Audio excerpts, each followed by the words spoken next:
இதை நம்ம சுத்தம் பண்ணி வச்சுருக்கத நான் புளியை கரைச்சி கொஞ்சம் வச்சுருக்கேன். அதில் வந்து இதை ஒரு 2 நிமிஷம் ஊறட்டும். இதில் ஊற வச்சா தான் நம்மளுக்கு வந்து நம்ம துவையல் சாப்பிடும்போது அரிக்காமல் இருக்கும்.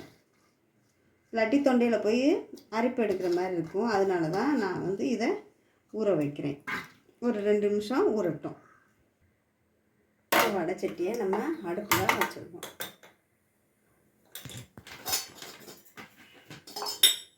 கொஞ்சம் ஆயில் விட்டுக்கலாம்.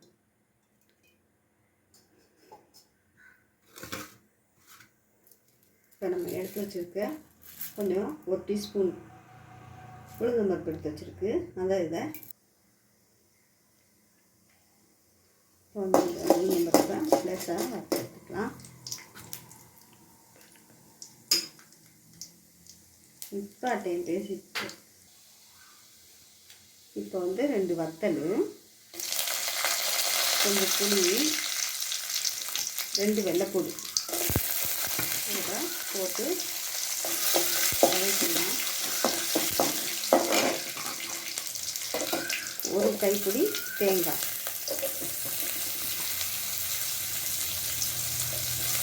நம்ம இதையும் சேர்த்து நல்லா வதக்கிக்கலாம்.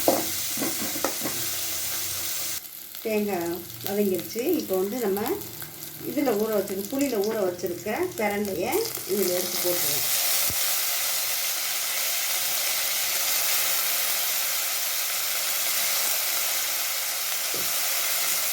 சேர்த்து நல்லா கொஞ்சம் வதக்கிடுவோம்.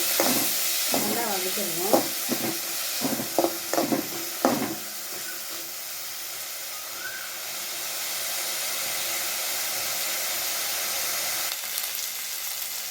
கொஞ்சம் உப்பு சேர்த்துக்கணும்.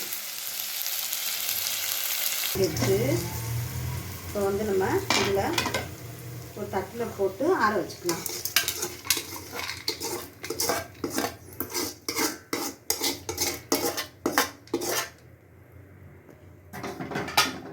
தட்டில் போட்டு ஆற வச்சுக்கலாம்.